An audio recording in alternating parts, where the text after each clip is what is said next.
The Tesla money machine continues on. It's up 170% year to date. And we're going to pull up our screen here and show you guys that Tesla is currently up 3.5% after market. They just reported, as did Nflx. Nflx just reported as well. Tesla was expected to make 80 cents per share. It made 92. The least shocking thing of all time that was they're going to beat. And the revenue of $24.9 billion, beating a $24.2 billion estimate based on TradingView. Nflx reported $3.29 EPS versus expectations of $2.86, and revenue of $8.19 versus expectations of $8.29. So they missed on revenue, Mosafine. Yes. But they crushed on new subs, 5.9 million versus 2.1. So Mo. Yes. Talk to me, baby. Talk to me. I'm trying to see. So I'm looking here at the Tesla press release. Oh my God, Tesla's up 5.5% now. And I'm looking at their deliveries, their productions and deliveries. So they produced, they produced about 480,000 Model S, X, 3s, and Ys in the quarter, and they delivered 466,000. So I'm trying to figure out what their expectations were for deliveries, because it seems like everything's going pretty well for the stock price, but I'm not seeing anything as far as deliveries go. I'm seeing a lot of people on Twitter saying it's going past 300 tomorrow, which is probably true. Yeah, probably true. If guys, I find those numbers, I'll let you know. Tesla at the start of the year, was it $101 or something like that year to date? Yeah, it was at $100. Oh, now wow. It's at $294. This is craziness. The production's up 86% year over year. And they're talking about building a factory in Germany that'll be able to manufacture 400,000 cars a year alone or something like that. So guys, our goal as a channel is, first off, I shouldn't say I could not care less, but when I hear people worry about the quarter-to-quarter expectation, just yesterday on Twitter, somebody commented, oh, by the way, if you want to follow me on Twitter, it's at Paul Gabrail. I'm very active on there. I get very engaged. But yesterday, somebody on Twitter wrote something. They start out great. When you buy a company, your work doesn't stop there. You have to continue doing due diligence. And I'm like, okay, fair enough. And I wrote back, what kind of due diligence? He said, quarter over quarter analysis. Okay. Yeah, I just laughed. I was like, okay, sounds good. No, guys, if you get bogged down in the quarter analysis, what you're doing is you're going to respond to positive news more positively than you should, and negative news more negatively than you should. Companies will miss and companies will beat. If a company's always beating, they're probably lying. Nflx is going to miss and Nflx is going to beat. Tesla is going to miss and they're going to beat. What matters is, are their fundamentals still the same? Are they still trending in the right direction? Go research any stock you want. They don't hit all the time. They don't beat all the time. And if they do, there's something wrong. Exactly. They're cheating. So in this situation, when we look at Tesla, they have beaten, but the question becomes, remember, in the short run, stocks are a voting machine. In the long run, they're a weighing machine. So you look at the last year for Tesla. It's only up 18%. It was at a high of 309 at one point, 315 back in March of last year. What is that? I can't tell the date. And a low of 101, and then back up again. Look at Meta, $88 back on November 4th. Now it's $300 and some dollars. These are the things that we have to sit there and say, guys, stocks are going to be very, very wildly volatile in the short run. What we're trying to teach on this channel is understanding fundamentals. Because if you understand the fundamentals, and if you understand that when you buy a stock, you're buying a piece of a business, then as long as the fundamentals of that business go forward the right way, you will be doing better. Look at your life. Is every month, every week, every month, every quarter, every year the exact same? Of course not. Is it always trending up? Of course not. Does that mean that you're not getting better as a human being? Of course not. No different here. But we like to report on these things, just talk about some of the high-level things that are occurring. So, Mo, what are you reading in their actual annual report? So, real quick, for Nflx, they added 5.9 million subs in the quarter, and expectation was 2.1 million. Correct. That's big. Yes, that's big. Okay, let's see what else we have here. This is for Tesla? This is for Nflx right now. Okay. Well, let's focus on Tesla real quick. You want to stay with Tesla? Yeah, because we're talking about Tesla. I want to kind of focus on Tesla here. Let me see if I find anything else in here. You know, a lot of what Tesla does, they like to talk in their, Elon likes to talk on their press release earnings call. So operating margins were 9.6%. Versus what? Do we know what it was No, last they're not year? putting any verses anywhere. That's That the bothers problem. me. Yeah. Well, there it'll be. It'll be there. Let's see here. Total GAAP gross margin. Ooh. 9.6 Q. Well, look at that, Mo. Ooh. Operating margin's Operating half. margins. And look at gross margin. Yeah. Yikes. Total GAAP gross margin is down from 25% to 18.2, consistently going down. Revenue is, I would argue that it's plateauing for the last 3 quarters. I mean, it's definitely growing, but Yeah, I would compare it to Q2 2022. growth That's is big. big. That's big growth. big. Yes. Oh, wow. That's impressive. Let's see what else we have. Capital expenditures are up 19%, but net cash from operating activities is up 30%. Those are free cash flows up 62%. Yep, free cash flow did very well. But the question is, guys, is it reasonable to buy Tesla at this price? Remember, every investment is the present value of all future cash flow. If you pay too much for it, if I were to offer you $1 a year for the rest of my life, and you paid me $1,000 for that, you're going to lose money. If you paid $1 for that, you're probably going to make money. But there are things to consider. What are the chances I can still pay you the $1? What are the chances you'll be alive to receive that $1? What's the dollar worth 5 years from now versus today? There's multiple factors involved here and a lot of unknowns. Same thing with a company. We don't know everything having to do with this company. Just look at it this way. There's a lot more competition in the EV market than there was 10 years ago. And if you're telling me that Tesla won't see more competition as time goes on, you're crazy. Doesn't mean they won't dominate. But I think this is the part that makes them dominate. Supercharged stations. I mean, they are increasing this. and did you see Nissan just signed up for their nationwide supercharge station today? Oh, no, I didn't see Yeah, that. today Nissan just signed up. Everybody's leaning on them, so. Wow, 33% increase in supercharge That's stations. huge. Nobody else has any stations out there. I mean, Connectors, total connectors up 33% as well. So that means the average location has over 9 connectors. and I'll say I've taken multiple road trips in my Tesla. I've never waited for a supercharger. I've never had an issue. Never. Not once. Oh, that's great. Yeah. I've probably taken 5 or 6 road trips in it. Oh, now Tesla's only up 3.5%. Here's my concern with Tesla from a high level, guys. It's an $882 billion company with a $900 billion enterprise value. That's not a concern of mine. I actually like that. The difference there is essentially their debt. Very, very low debt compared to their market cap. But here's what I don't like. Price to sales. Now, for those of you out there who are going to tell me that Tesla is not a car company, I'm going to ask you to do me a favor. I'm going to ask you just to close this video out. If you think it's not a car company, even though 88% of its revenue comes from cars, then you're not an idiot because 88% of what you think is just stupid. I'm sorry, it's a car company. Does it mean it will be a car company forever? No, it could change. But right now, it's a car company. And in order to compare it, I want to compare it to other car companies, right? Now, Tesla's gross margin, which means in the last 12 months, which means it's the amount of money they make on every extra car they sell is 23%. But we just looked right here, that's down now to 18.2%. But the average is 23%. Okay, that's very high for a car company. Ferrari's like 50%, but everybody else is like 15 to 20 on the high side. Okay, but this is where I get scared. 10 times sales. Guys, Microsoft, a software business with 68% of its money going into gross margin, which means every extra unit they sell, 68%, their price to sales ratio is 13. That means for every dollar of revenue, you're paying $13 to the company. Let's go look at Ford. Ford's price to sales ratio, 0.34. So Tesla is 30 times larger than that. Toyota, 0.84. Tesla's 12 times larger than that. Volkswagen. Let's look at Volkswagen. I can't do that one. Let's do Honda.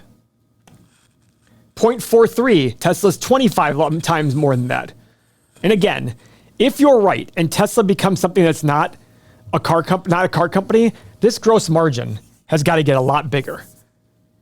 The Tesla gross margin has to get a lot bigger. And we've seen in the last year, it keeps declining. Why? They're cutting prices on their cars. That's what happens when you cut prices. Yeah, so I went to curiously build a Model S the other day, and it came out to almost the same price as I paid before the like 10 price increases that they had. I paid 86 out the door for mine, and they are down to like 85 right now before tax. So they're getting back to what they were before the big increase. I mean, those things went up to almost $100,000. Okay, Yeah. So let's see what analysts are saying about Tesla. Okay. Now Tesla's up 5%. Whipsaw. Analysts expect Tesla to make $3.64 per share this year and $7.66 in 4 years. So right now the stock's at $300, and 4 years from now it's going to make $7.50 or so. That's 40 times earnings for a price 5 years from now. If you don't think that's expensive, I don't know what to tell you. And something tells me these guys are being optimistic because it's Tesla. These analysts are going to be optimistic because of Tesla. Let's look at revenue. They're going to have major revenue growth. How are they growing revenue at 20 to 30% a year and only growing profit at 15% a year? That's not good. That is not good. That is a car company for you. But because they sell a $200 a month software plan, they're a software business, even though it accounts for what percentage of the revenue. I don't know how many people actually buy that. I don't know. So let's go look at our stock analyzer tool to figure out what price to pay for Tesla. Guys, we're going to go, this is our most popular part of our software. And if you want our software, go to everythingmoney.com, sign up, $1 per day. You can try it out. It has a ton of tools here, not just the stock analyzer tool. It has retirement calculator, analyst estimates, 8-pillar search, 8-pillar portfolio, real estate calculator, everything here, and the community. Because I'm sure our community now is blowing up talking about Tesla, because there's a lot of Tesla bulls in there. So we'll see. But either way, this is our tool. This is our tool to figure out what price to pay for a company.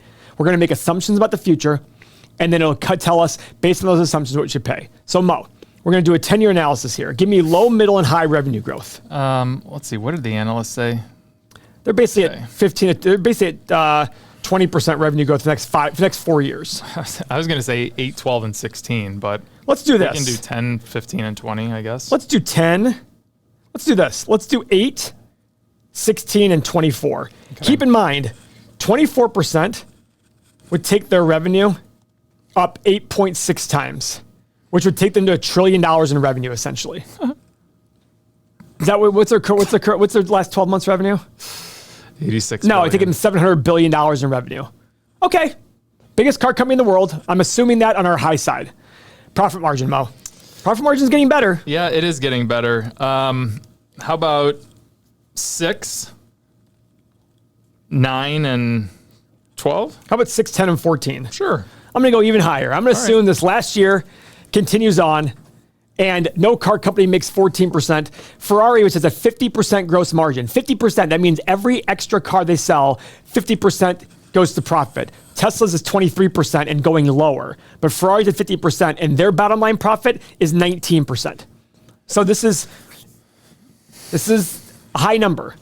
Free cash flow. Do you want to say that free cash flow catches up and matches profit margin? And the auto industry doesn't really happen, though. Okay. So let's make it half. 3, 5, and 7. Yep. Okay. Now PE. Now, guys, if you're a Meet Kevin fan, first off, I apologize, but he thinks that 70 PE is a discount for Tesla. You don't put a PE in here based on where it is currently. What you want to do is sit there and say, okay, start at 15. That's the market average. You go up if there's a lot of return, a lot of high rate of return on invested capital, and a lot of growth, and you go down for the opposite. So I think Tesla, being a moat-ish kind of business, even though it's hard to be a moat business in the car business, unless you're Ferrari, what PE are you putting in for Tesla? 16, 19, 22. 16, 19, 22. And now, guys, the final number, desired annual return. As you make higher assumptions, you need to have a higher annual return because that's your margin of safety. So here, Mo, if the market can do 9 or 10% and Tesla, you want to own Tesla, what returns are you putting in here? How about 11, 13, and 15? Okay, 11, 13, and 15. I like that because I actually would argue going higher because this is a really high. I was thinking to go 12, 14, and 16. But let's just do 15 just to see how low it goes. Okay. Now, guys, remember, we're doing Netflix right after this. So stay with us to talk about Netflix, the exact same thing. Look at this. A low price of 15 to 30, a high price of 105 to 208, and a middle price of 45 to 86. And the reason being, free cash flow is about half of it. If you paid today's price on the company, there's a little error there. Tim, I'm going to check that out. If you paid today's price, the middle options occur, you'd lose 7.9% of your money. And if you paid today's price and the highest options occurred, you'd make 3.3%. So even on our highest assumptions, it makes Tesla the largest car company in the world with record auto industry profit except for Ferrari, you're still here. Now, I don't know what to tell you. At the end of the day, it's been like this for a long time and it keeps getting better. So I understand that. But for me, it's too complicated for me. I don't understand it. I'm out. So let's go look at Netflix now. All right. Mo, do you want to run through Netflix a little bit? Yeah, Netflix is down 3% right now. Oh, wow, that really? Is interesting. Are they guiding poorly? I mean, I thought and this is the funny thing about earnings, is you see paid net additions were 5.9 million in the second quarter versus a 2.1 million estimate. I thought this thing would have absolutely exploded. But that's not what we're seeing. They beat on revenue. They miss on revenue. They beat on EPS. Okay. So it was kind of mixed. Let's see what we have here as far as revenue goes. One thing I want to show though, Mo. Go ahead. All-time high, less than 2 years ago of 700 on Netflix. It got as low as 100 and some. Wow. And the 52-week low is 200. Wow. And the 52-week high was today. Okay. Operating margins are getting slightly better than the previous quarter. And then if you compare it to the Q2 of 2022, it's a lot better, 19.8 to 22.3%. Oh, good. So that's good. Let's see here. The interesting thing is, do you have Netflix, don't you? Of course. So, well, first of all, the quarterback show is phenomenal. I love it. I'm 2 episodes in and I love it. So good. But have you had to deal with the verifying yourself because now they're doing password? No. Oh, so we've had to. Because I share it with we have a family plan, but they're in Florida. So they verify to make sure the password sharing. So no, I just tell my family, I'm like, just freaking pay, guys. They're collecting more revenue from that. So I am Tim like that. probably going to do that because it's getting quite annoying. Listen, I love Netflix. I think it's great. Their content we watch Seinfeld every night their to fall asleep. content's great. Oh, yeah. Quarterbacks is a great show. My mom was actually flipping through this morning, and she's like, oh, my gosh, there's so much good content out here. It's like a murder in a coal field or something. I can't wait to watch that one. But, yeah, they have great content coming out. Let's see what the forecast is. They forecast revenue of 8.5 billion, up 7% year over. Guys, remember, as we always say, what was their growth in years past? As they get bigger and bigger, they can't grow at the same rate. Don't get sucked into high growth rates in the past. Just look at you. When you first started out in your job, your growth rate on your income was higher. But you're 30 years into your job, you're not going to be growing at 5-10% a year like you were before. No different here. Your baby is going to grow a lot faster from 1 to 3 than you would grow from 16 to 19. As a company gets bigger and bigger, it's harder and harder to grow. So if you assume the same growth rates in the past, you're going to end up overpaying. That's just a reality of it. Right, Mo? Absolutely. Let's look at the 8 pillars on Netflix. Oh, boy. Not enough data because they don't have free cash flow in the last 5 years, net free cash flow. Their 5-year average free cash flow is negative. But last year, in the last 12 months, $3 billion in free cash flow, but on a $200 billion company. Oh, boy. PE, 5-year PE, 65. Pretty good return on invested capital, 11%. Few shares outstanding. Negative free cash flow. Okay, not bad. I'm actually surprised by this, Mo. Oh, no, I was thinking to myself it was Tesla. Yep, okay. You're right. This revenue growth makes sense. 15 billion. Okay. All right. Boy, oh boy. What are analysts saying, Mo? I'm looking at the breakdown here from the Nielsen. Oh, that's a good idea. What's that group? The ratings group. Yeah. Yeah. So YouTube has the highest market share, 8.8. Netflix is 8.2. And then the next closest is 3.5 from Hulu. That's amazing. That's absolutely amazing. So, all right, that was the last interesting thing I found. I have Hulu too. By the way, I think I have all the streaming services. I have everything. The way I look at it is this. I have everything. Here's the thing. People complain about this, but I go, guys, when I had cable, I was spending $150 a month just for cable plus internet. All my streaming services combined are like not even $100 a month, and I get all these streaming services. So I have all of this except for Disney Plus and Pluto. I have Disney Plus. I don't have Pluto. I don't have Tubi, and I don't use YouTube TV. Oh, okay. But everything else I have. This is regular. Oh, this is including YouTube TV. Okay. Because I get my TV from Hulu. Gotcha. Hulu Yeah, TV. I watch TV live on Hulu. Gotcha. Okay, analysts are estimating. So $11.30 earnings per share going to $25.57 in 2027. Yeah, over doubling. That's huge. Now let's see the revenue side. $34.6 billion going to $50.6 billion. It's pretty big growth. Now, I will for a say one company thing of that this concerns stature. me about Netflix. What's that? It's the whole cash flow versus earnings. Yes. And how they like amortize their shows and stuff. It's bad to me. Right. Look at this, Mo. Profit in the last year, 4.2 billion. Free cash flow 3. Actually, it's not that far off. That's actually pretty good. Not as bad as it used Before to it used to be huge. I mean, we can look at our stock analyzer tool. And over the last 10 years, look, they're showing profit of 11% and free cash flow, it's negative. So it's getting much closer, which is a good sign because I was always worried. I'm like, wait, they're showing a profit and having negative cash flow. I hate that. I hate that. Now they're down 3%. I'm trying to understand why. I'm not really understanding this. Understanding what? Why the stock price is down. But this is earnings. This is exactly why earnings are so irrational and why we really don't care about them. Why was Kevin Durant on there? I have no idea. He's speaking. Him and Travis Scott. Yeah, that's good. This is an all-star team right here. Wow. I think I might go. All right. All right. Should we do stock analyzer? Yeah, why don't you put some, why don't you start with stock analyzer? All right, so we'll do a 10-year analysis here for revenue growth. Why don't we go, oh man, 6, 8, and 10? It's very narrow. I think go a little bit higher. Why don't you do 6, 10, and 14? And here's why. Okay. I want to show how bad 14 is. Okay. All right, go ahead. Profit margin. Go 10, okay. 12, and 14. Okay. Do 10, 12 and a half, and 15. Okay. So guys, as you'll see from this, what we do here is we just try to put numbers in. There's a lot of it is just like feeling it out because we want to buy companies that's very clear, or if it's close, we can do our more research to sit. Even when it's clear, like that it's all green, go do more research. But the idea here is to put numbers in there that kind of look like the future, look like the past, but also Netflix could have a better, I mean, look at their gross margin, Mo. Yeah.